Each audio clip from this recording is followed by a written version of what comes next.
मोहतरम नाज़रीन, आज हम आपका औरंगाबाद कोर टुडे इस यूट्यूब चैनल में इस्तेमाल करते हैं।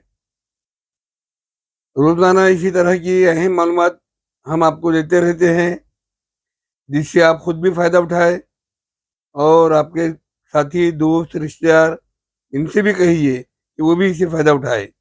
और इसीलिए आपको जो है मुफ्त में सिर्फ सब्सक्राइब करना पड़ेगा। इस चैनल को सब्सक्राइब करें, इसको शेयर करें और ज़्यादा से ज़्यादा लोगों तक पहुँचाएं। आज का हमारा उन्वान है कि रजिस्टर्ड डॉक्यूमेंट्स और अनरजिस्टर्ड डॉक्यूमेंट्स। दोस्तों, वैसे तो 1,000 के ऊपर का कुछ भी लेन देन रहा तो उसका कुछ ना कुछ लिखा पढ़ी होना जरूरी है, उसका रजिस्ट्रेशन होना जरूरी है। जैसे कि 10 रुपए से ऊपर कुछ भी है तो हम 1 रुपए का टिकट लगाते हैं उसको।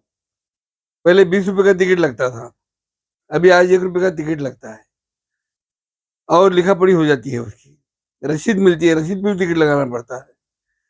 लेकिन जहां हम लाखों रुपये खर्चा कर देते हैं और कोई डॉक्यूमेंट्स नहीं बनाए हमने, तो ऐसे टाइम में एक मसला पैदा होने का डर रहता है।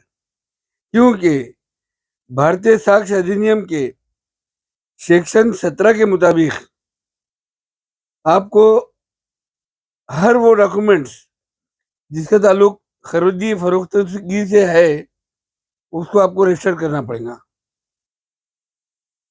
और इसी तरह से जो है वो भारतीय साक्ष्य अधिनियम के सेक्शन 49 के तहत आपके काम में भी आ सकता।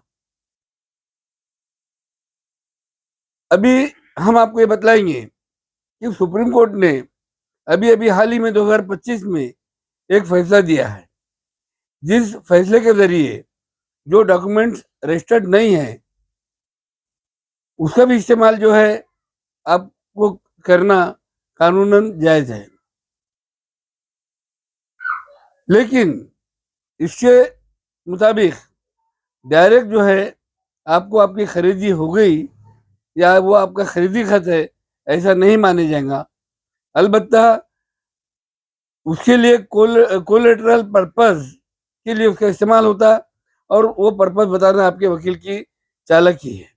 वो पर्पस बताने में अगर आप कामयाब हो गए तो अनरजिस्टर्ड डॉक्यूमेंट से भी आप अपना काम करके ले सकते हैं।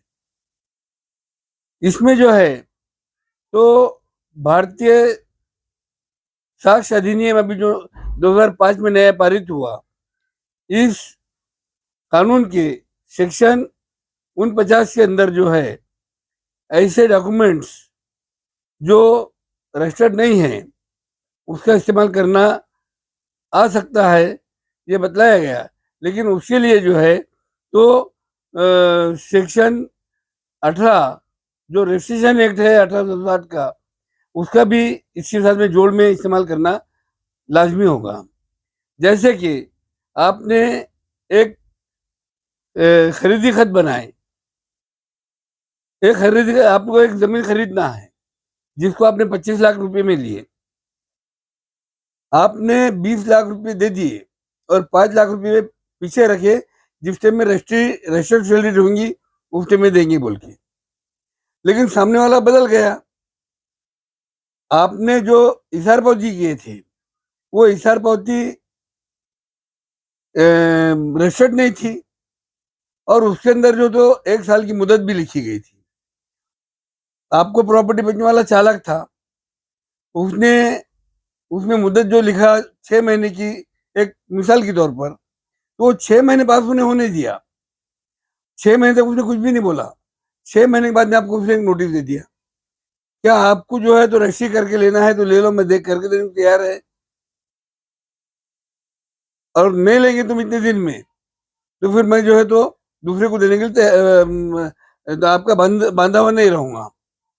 अब उसने जब आपको ये बात बोल दिया, इतनी जल्दी पीरियड में बकाया रकम आपके पास जमा करना उसको टाइम लगेगा, फिर आप ऐसी सूरत में क्या करेंगे? ऐसी सूरत में उससे पहले आप जो है तो उसको एक नोटिस दे दो। नोटिस ये दे दो कि फला फला तारीख को मैं रजिस्ट्री ऑफिस में हाजिर हो रहा हूँ आपसे रजिस्ट्री करके लेने के लिए और आपकी बकाया रकम देने के लिए। आपकी बकाया रकम मेरे से ले लो और फला फला तारीख को जो है सुबह 10:30 से शाम के 6 बजे तक के मैं वहाँ आपका इंतजार करूंगा, पैसे लेकर और गवाहों के साथ में। आप वहाँ पे आ जाना और रजिस्टर करके देना। लेकिन वो जब वहाँ नहीं आता है, ऐसी सूरत में उसका जो तो विलिंगनेस और रेडीनेस जो रजिस्टर्ड कानून के रजिस्ट्रेशन कानून के तहत जरूरी माना जाता है, वो उसके खिलाफ जाता। और आपका रेडीनेस और विलिंगनेस जो है वो वहां पर साबित होता है। वो जब साबित होता है, आप खुद बोलते हैं, वो नोटिस में लिख के देते हैं कि मेरा जो है तो मैं तैयार हूँ, मैं पैसे लेके वहां पे आ रहा हूँ और आप रजिस्ट्री करके दे दो। अब आपने जो डॉक्यूमेंट बनाए थे वो भी नोटराइज भी नहीं था, सादा था। तो आप जो है इसको सेक्शन 49 एविडेंस एक्ट का उसको यूज करके कोलेटरल पर्पस के लिए उसका यूज करो। और अगर कभी ओरल भी आपका एग्रीमेंट है, उसको आपने साबित करके बताया हमारा ऐसे एग्रीमेंट हुआ था ये तारीख को, और ये तारीख को इसने हमको कब्जा भी दिया था, इससे आपका कब्जा साबित होता, इससे आपका जो लेन देन का व्यवहार है वो साबित होता। और आपके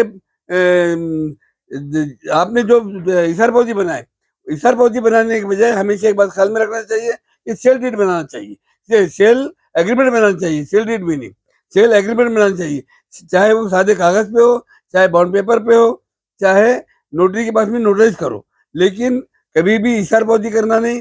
इशारबंदी के अंदर मुद्दत लिखी जाती है या तो फिर मुद्दत नहीं लिखना, और उसके ऊपर उसकी जिम्मेदारी डालना चाहिए कि भाई तुमने उसके अंदर ये चीजें कमी है, इसकी पूर्तता करने के बाद में हम आपको रजिस्ट्री करके देंगे, ऐसा आपने बोले।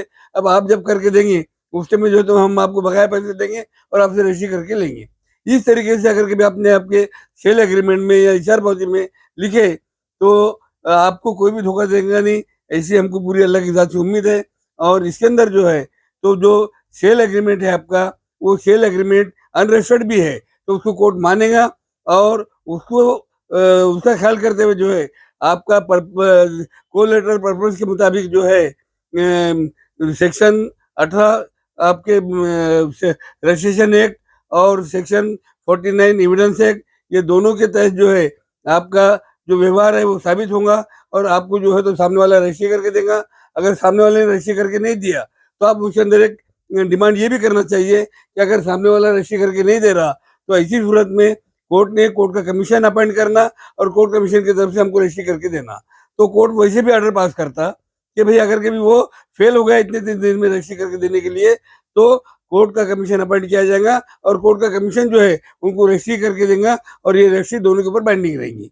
इस तरह से जो है आपका अनरजिस्टर्ड डॉक्यूमेंट्स भी जो है तो एविडेंस में माना जाएगा, और आपको जो है इससे फायदा पहुंचेगा। इतना कहते हुए हम आज का ये उन्वान खत्म करते हैं। खुदाफिज वस्सलाम।